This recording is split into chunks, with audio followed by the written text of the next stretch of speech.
Em nome do Senhor Jesus Cristo, amém. Glória a Deus. Árvores e seus frutos. Esse é o tema, o título que a gente até postou ontem nas redes sociais da igreja. É uma mensagem, uma pregação temática. Né? Por que é uma pregação temática? A gente tem um tema e usa mais de um texto. Eu separei aqui pelo menos 3 textos da Palavra de Deus dentro do mesmo tema que a gente vai trabalhar, que é árvore e seus frutos. Eu convido você primeiramente a abrir comigo no Evangelho de Mateus, capítulo 3, do 7 ao 10.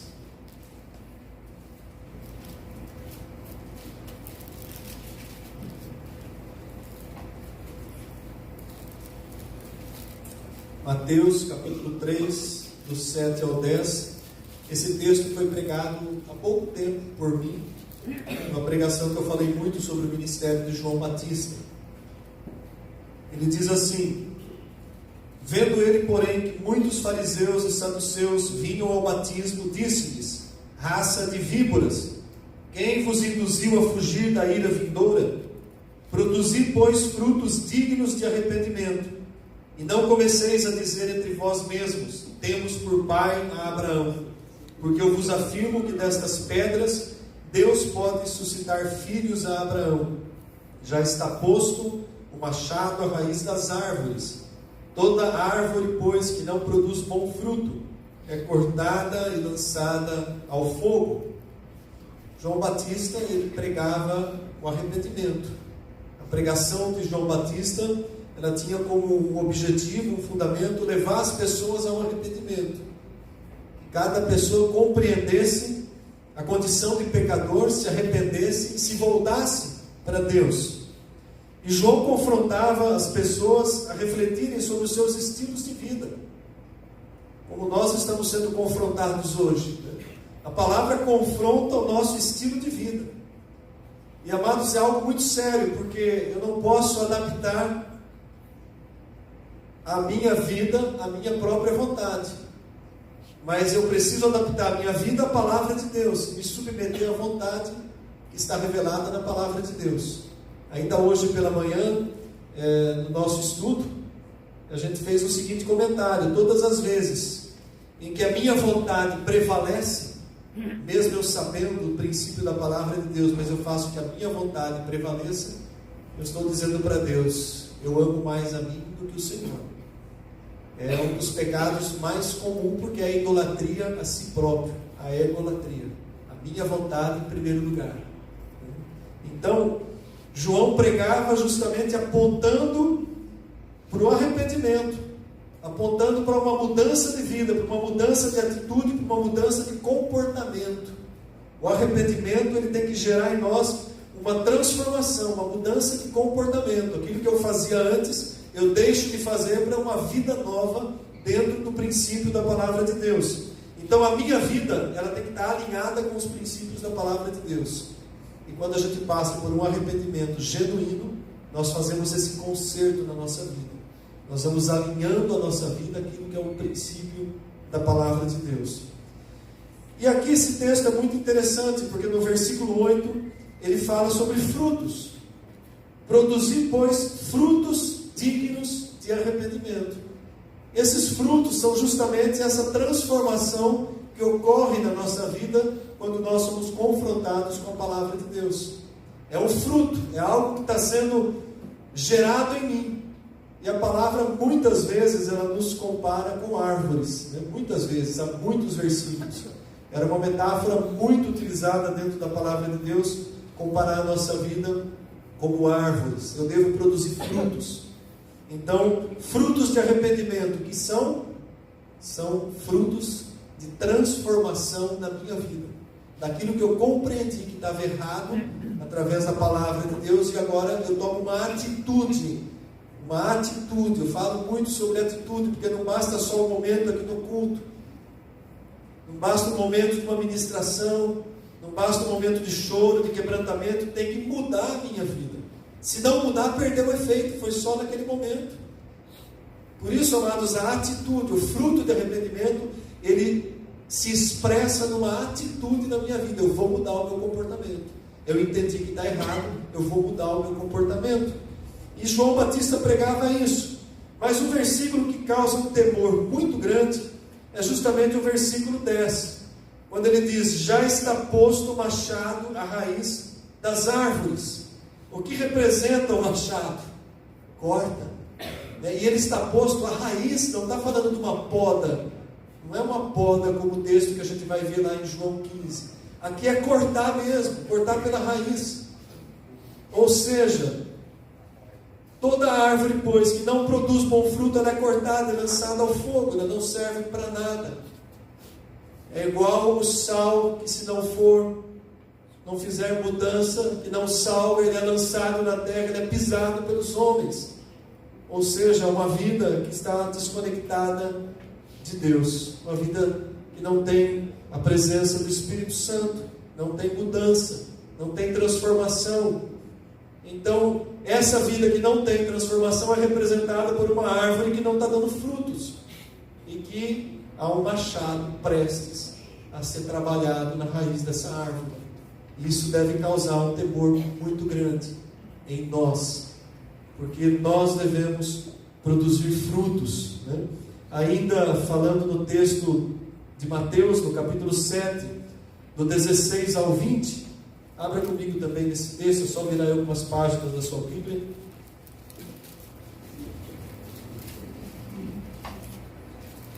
Mateus 7, do 16 ao 20, ele diz assim: pelos seus frutos os conhecereis. Colhem-se porventura uvas dos espinheiros ou figo dos abrolhos? Assim toda árvore boa produz bons frutos, porém a árvore má produz frutos maus.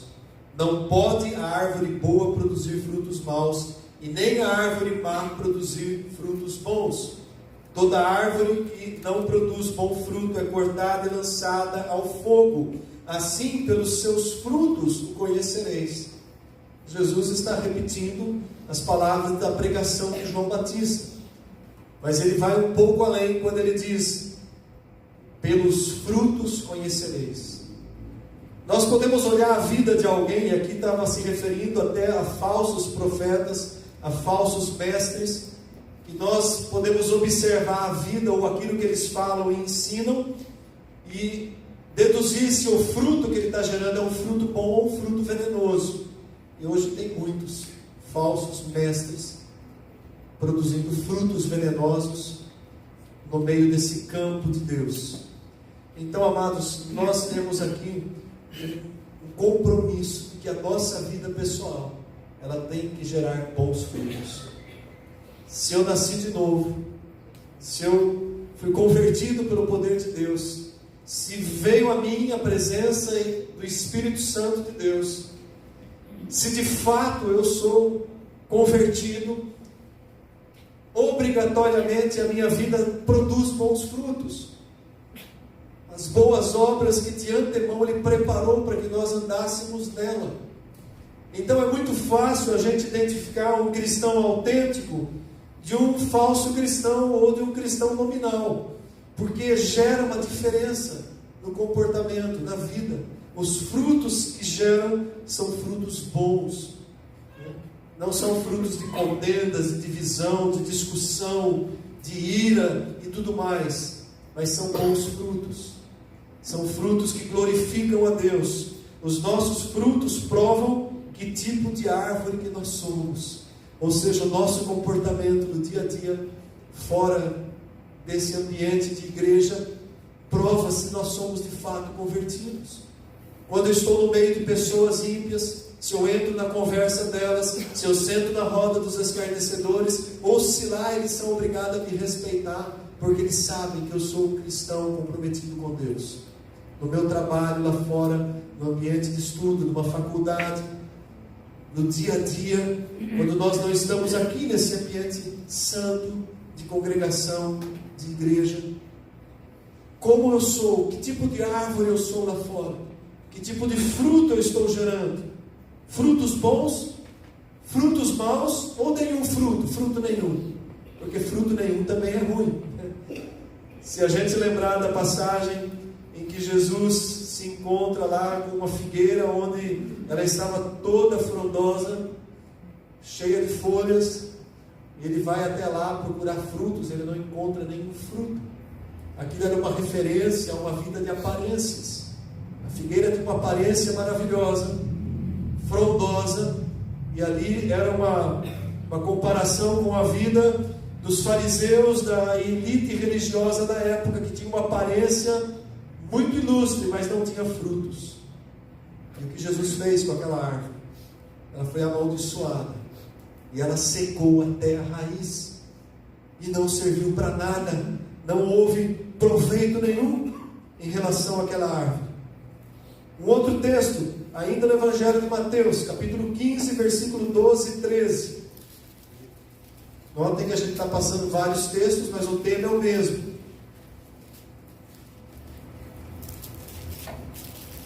Mateus 15, do 12 ao 13.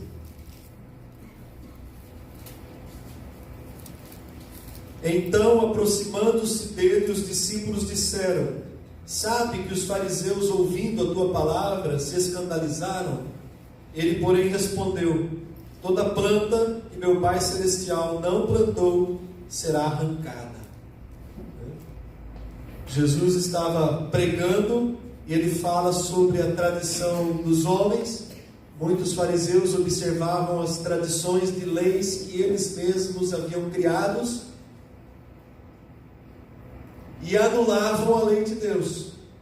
E no texto anterior, se você ler, você vai ver que Jesus está repreendendo em relação a um mandamento que estava no decálogo: honrar pai e mãe. E os fariseus, o judaísmo da época, tinha criado uma saída, né?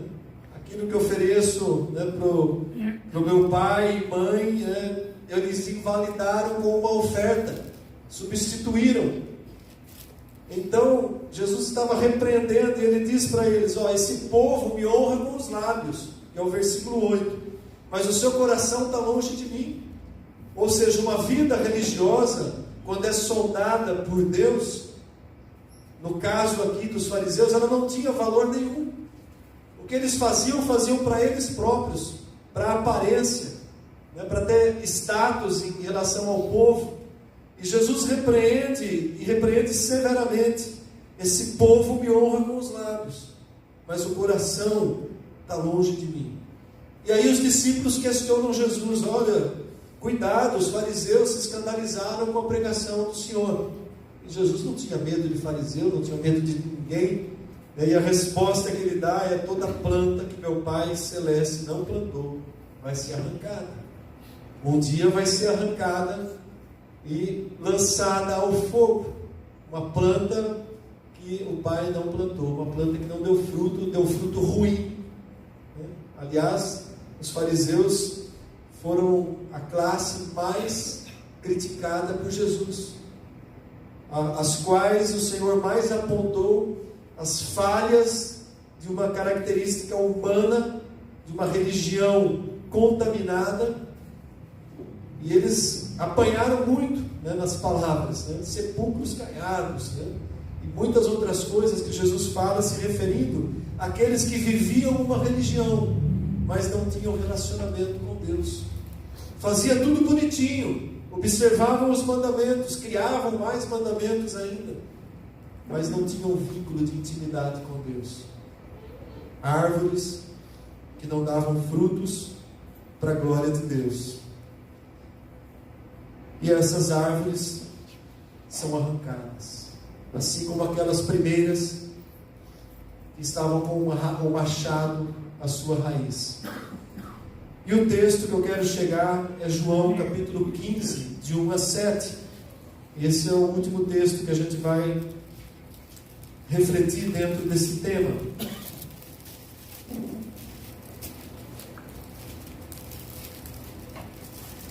O Evangelho de João, capítulo 15, do versículo 1 ao 7, que diz assim: eu sou a videira verdadeira, e meu Pai é o agricultor.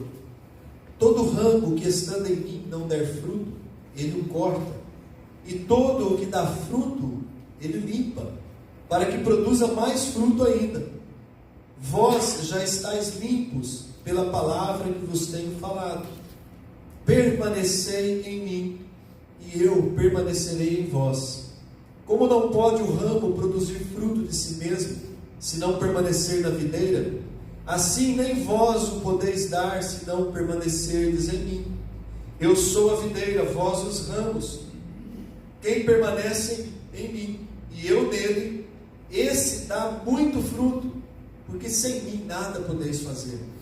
Se alguém não permanecer em mim, será lançado fora, a semelhança do ramo, e secará, e o apanham e lançam no fogo e o queimam.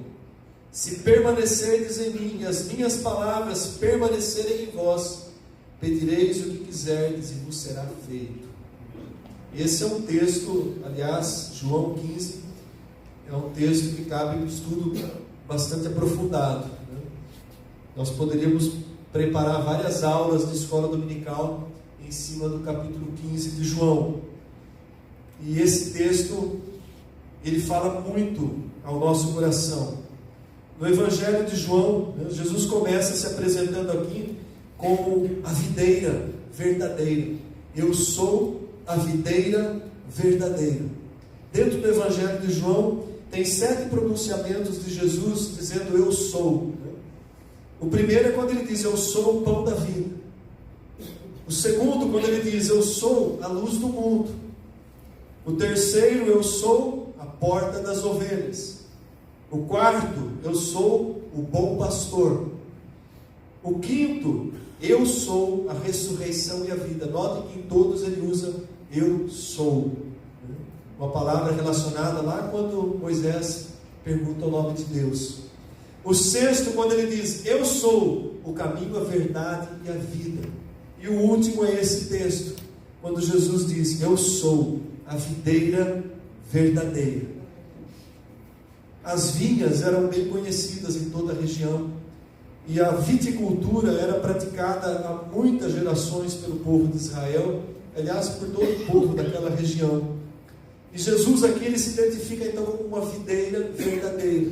O povo conhecia muito bem aquilo. Talvez nós, não sei quantos aqui tiveram a oportunidade de visitar uma plantação, uma vinha, né? Eu tive uma vez em Santa Catarina e eu vi uma vinha muito bonita, bem cuidada, mas eu fui justo na época que era inverno, elas já tinham sido podadas, elas não estavam no período da produção da uva. É uma cultura que exige muito cuidado, né? Tem vários cuidados especiais para que ela produza. E aqui Jesus diz, eu sou a videira verdadeira. Por quê? Porque haviam falsas videiras. A falsa videira era uma referência aos falsos mestres da época de Jesus e da nossa época hoje, né? E também a falsa religião. E Jesus, ele se identifica, eu sou a videira verdadeira. E quem é o agricultor? É o Pai. O Pai, o meu Pai é o agricultor. Olha que metáfora, que comparação que Jesus coloca. Deus Pai é o agricultor, é o dono de tudo, toda a vinha. E Ele é a videira verdadeira. A videira que vai produzir bons frutos. E nós, o que nós somos? Nós somos os ramos. Os ramos dessa videira. Desde que nós estejamos ligados a essa videira. E aí Jesus faz uma comparação bastante interessante, porque ele diz assim, todo ramo que estando em mim não der fruto, ele o corta. Ou seja, se nós estamos em Cristo, nós temos que dar frutos. A minha vida precisa ser frutífera. E o que acontece com o ramo que produz fruto? Ele limpa. E a palavra aqui, ele poda. Ele limpa o ramo. Aliás, a videira, ela tem um período em que ela é podada. Estou vendo que a irmã Artemisa tem uma videira. Tem ainda na sua casa? E uma vez eu fui lá, estava em produção de frutos, né? Beirando o muro, né? Ela corre toda a lateral da casa. Tem que ter cuidado para produzir, não tem, irmã? Nossa vida tem que ser muito bem cuidada para produzir frutos, né? E há o período da poda. Quando você olha lá o viticultor podando a videira, parece que ele está destruindo. Mas que ele vai estragar tudo, mas ele sabe aonde ele tem que cortar. E vai limpando, e limpando, e podando, e podando. Eu vejo aqui um paralelo muito interessante em relação à nossa vida pós-conversão. Esse processo de pós-conversão que nos colocou nessa videira, nós estamos ali agora recebendo a seiva da videira verdadeira. Nós somos um ramo dessa videira e todo ano, eu acho que é uma vez por ano ou duas. Normalmente uma ou duas. Se podar 2 vezes, dá 2 vezes no ano. Então, não sabia disso. Se podar 2 vezes, ela produz 2 vezes. Então a poda, amados, é o que Deus vem fazendo na vida de todo crente nascido de novo. São as provações são podas na nossa vida. São as renúncias que nós temos que fazer. Como cristãos genuínos, eu preciso abrir mão de muita coisa que é permitido para o mundo, para as pessoas lá fora, mas para mim não convém. Tudo isso é uma forma de poda, né? Nós vamos sendo podados, e aqui Jesus ele fala mais: vós já estáis limpos pela palavra que eu vos tenho falado. Qual é a poda que nós recebemos? Nesse momento, não está vindo da palavra de Deus? Naquela época Jesus estava pessoalmente com os discípulos, ensinando, podando, né? Mostrando para eles o que era certo, o que era errado, a verdade, né? Corrigindo os seus discípulos. Quantas correções Pedro não ouviu diretamente da boca do Senhor Jesus, né? E está aqui para nós hoje a palavra nos corrigindo. Ela nos limpa continuamente. À medida que nós nos expomos à palavra de Deus, a nossa vida está sendo limpa, porque eu recebo a palavra e vou me submetendo à palavra de Deus. Eu passo a obedecer a palavra de Deus. Então ela é como uma poda, ela vai me preparando para que eu frutifique mais ainda. E a videira, amados, ela é também uma planta que ela tem uma longa vida, se ela for bem cuidada. E isso representa a nossa vida de caminhada com Deus. Nós não sabemos quanto tempo de vida nós temos, mas uma vez que nós estamos ligados a Cristo, nós vamos produzir frutos a vida inteira. Ainda na velhice dará bons frutos. Glória a Deus. Ainda na velhice produzimos frutos. Não tem tempo ruim quando nós estamos ligados à videira que é Cristo. E essa é uma comparação muito linda, porque ela demonstra o cuidado de Deus por cada um dos seus filhos e filhas. O cuidado de Deus por cada ramo que está ali enxertado nessa videira verdadeira, produzindo frutos. Mas ele fala também do ramo que não produziu nada, e ele é podado, ele não serve. Ele está ali junto, mas ele não está produzindo fruto nenhum. E a palavra diz: esse ramo é cortado. É assustador a gente parar para pensar dessa forma, né?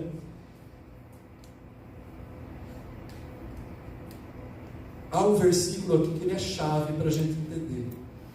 Quando Jesus diz: permanecei em mim, o versículo 4. A permanência em Cristo é que vai fazer com que a gente produza frutos. O que eu preciso para permanecer em Cristo? Uma vida contínua. A perseverança dos santos. Os santos perseveram. Nós vamos perseverar, nós vamos continuar, nós vamos nos manter ligados a Cristo. Quem que não persevera? Falsos convertidos. Pessoas que vêm, que se identificam como cristãs, que estão no meio, que participam, que até tomam a Santa Ceia, que aparentemente são do nosso meio, mas na verdade não eram. E a palavra fala isso: eles estavam conosco, mas não eram dos nossos, não produziram frutos. Se a gente levar aqui por um outro aspecto, entendendo como estar em Cristo é estar inserido na igreja, no corpo de Cristo, eram pessoas que estavam na igreja, mas não estavam inseridas de fato. Participaram de tudo, desfrutaram das boas coisas que a igreja verdadeira, genuína tem por estar ligada a Cristo, mas ela novo. Essa é a pior condição que pode existir. Porque tem a pessoa que ela sabe que ela não é convertida, ela vem para se render, para se arrepender, ela entende a pregação do arrependimento, mas o religioso é o pior, porque o religioso está enganando a si próprio.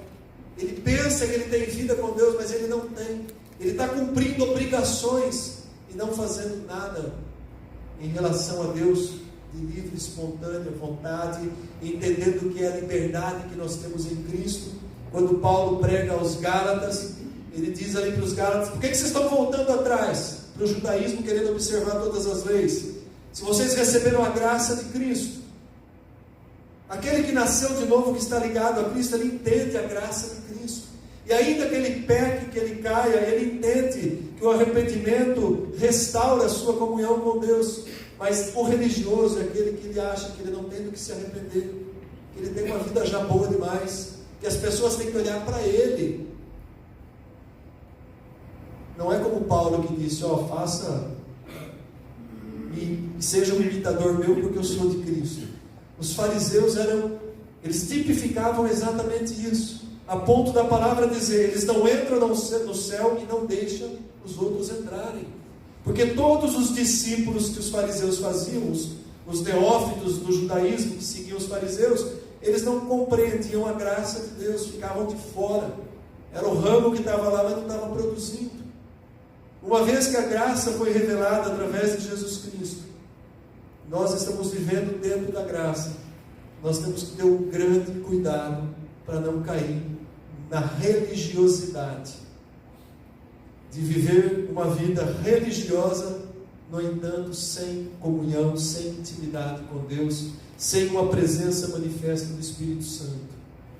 Então eu particularmente entendo dessa forma, e nós somos uma igreja de linha reformada, e nós não cremos que alguém que nasceu de novo, que foi ligado a Cristo, vai ser cortado. Mas essa metáfora que faz a comparação, algumas igrejas de linha pentecostais, eles falam que é a perda da salvação. As pessoas não perdem aquilo que não têm. Muitos estão dentro da igreja. Aliás, a palavra fala sobre outra metáfora do joio e do trigo. E se a gente fosse aprofundar um pouco mais isso, teríamos que estudar Hebreus capítulo 6, que se refere justamente a pessoas que desfrutaram de tudo que a igreja tem, mas não eram plantas que foram plantadas pelo Pai Celestial.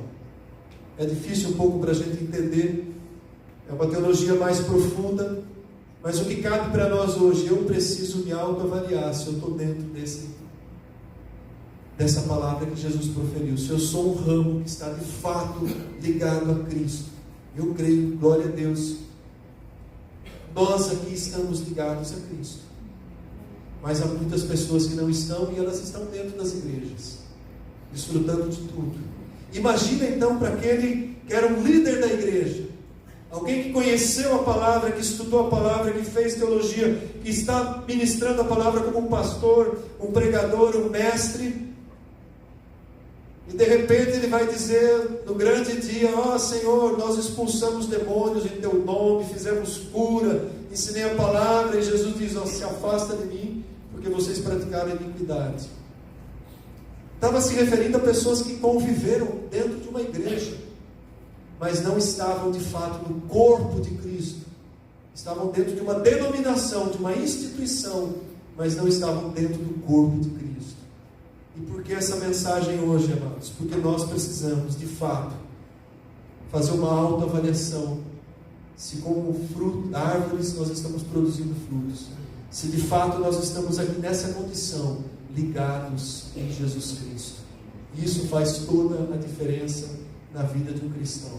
Se estamos de fato ligados em Cristo, porque Ele diz: eu sou a videira, vós os ramos, quem permanece em mim e eu nele, esse dá muito fruto. A permanência, ela é uma marca de um cristão genuíno, de alguém que nasceu de novo. Aliás, lá em Hebreus capítulo 10, versículo 38, diz assim: todavia o meu justo viverá pela fé. Olha o detalhe da palavra: todavia o meu, propriedade de Deus, o meu justo viverá pela fé. Em seguida ele diz: se retroceder, nele não se compraz a minha alma. Se retroceder, voltar atrás, recuar, nele eu não me agrado. Quantas pessoas que a gente conhece que caminharam juntas e retrocederam e não voltaram mais? Não foi como o filho pródigo, que caiu em arrependimento e voltou. Foram pessoas que foram discipuladas, batizadas, conheceram a palavra, tomaram Santa Ceia conosco, de repente se aventuraram pelo mundo afora, tropeçaram, caíram e se envolveram no pecado e se afundaram no pecado e não retornaram, não houve arrependimento. Eram pessoas que estavam no meio. Eu particularmente, eu interpreto dessa forma. Não eram pessoas que experimentaram de fato um novo nascimento. Experimentaram, ouviram, tiveram juntos, mas nunca se renderam de fato a Deus. Por isso elas não conseguiram produzir fruto nenhum, não estavam ligados, não permaneceram ligadas à videira verdadeira. Então, que tipo de fruto nós estamos produzindo? Como que está a minha vida? Como que está a sua vida? Você tem permanecido, mesmo em meio às lutas, às dificuldades, você não tem desistido, mesmo em meio ao sofrimento, a dores, você está firme, mesmo em meio às contrariedades da vida, você permanece, você não se engana, porque você tem o Espírito Santo em você, e quando vem uma palavra meio duvidosa, você sabe, isso aqui não veio de Deus. Mas tem gente que não conhece, vai se enredando nos falsos ensinamentos, seguindo falsos mestres, se atrapalhando todo com a palavra de Deus, porque não está recebendo uma semente genuína, produzida por uma árvore que está gerando um bom fruto. Infelizmente, uma das características da cristandade de hoje, muita gente acha que não precisa da igreja. Ele pode ser um cristão, um desigrejado.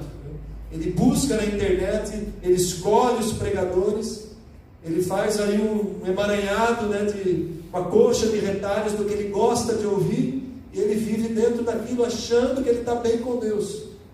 Não está produzindo, está fora, está cortado. Por isso a importância de a gente ter convicção, de a gente estar firme, participando, avaliando a igreja institucional que nós estamos. No dia que eu vier aqui, se eu pregar alguma coisa fora da palavra, eu não sirvo mais para ser pastor dessa igreja. E a gente tem um zelo muito grande para quem a gente convida aqui. Eu não conhecia um pastor que veio ontem, mas o João fui lá, conhecia, passou a informação, eu falei, qual é a formação dele, que seminário ele fez, aonde ele pregou. É a hora que eu comecei a conversar com ele na sala, eu já percebi que era um homem sério, com base bíblica, com fundamento de igreja reformada, e trouxe uma palavra tremenda. Nós somos tremendamente abençoados. Então, e tudo isso é zelo, é cuidado. Quando alguém vem pregar aqui, você pode ter certeza que já foi avaliado antes, a não ser os que nós já conhecemos, que temos relacionamento. Por que, amados? Porque a semente que é plantada, a semente que sai de um púlpito, ela pode fazer uma diferença numa vida, tanto para a salvação quanto para a perdição. Infelizmente hoje muitas pessoas estão escolhendo o que elas querem ouvir. Elas vão na internet, elas escolhem uma pregação desse, uma pregação daquele outro, uma pregação daquele outro. O que agrada ela toma para si, o que não agrada ela descarta. E aí você vê um mundo, uma infinidade de pseudos cristãos, pessoas que se acham cristãs, que se acham salvas e não são. Terrível isso, muito triste isso que tem acontecido. Então, para a gente concluir, eu creio que ficou bem claro que nós precisamos permanecer em Cristo. Esse é o fundamento, é o segredo, permanecer em Cristo. Para que a gente produza bom fruto, para testemunhar com a nossa vida em atitudes de fato que nós nascemos de novo. Quando as pessoas olharem para a gente lá fora, podem reconhecer como verdadeiros cristãos. E eu quero citar o último versículo, que é 2 Pedro, capítulo 1, versículo 10 e 11.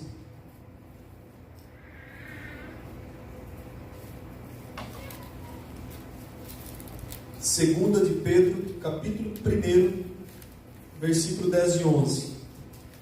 Pedro estava escrevendo para a igreja, escrevendo para crentes, para cristãos, tanto que ele trata como irmãos. Por isso, irmãos, procurai com diligência cada vez maior. Olha a entonação que ele coloca nessa frase. Diligência cada vez maior, uma diligência crescente. Procurai com diligência cada vez maior confirmar a vossa vocação e a vossa eleição.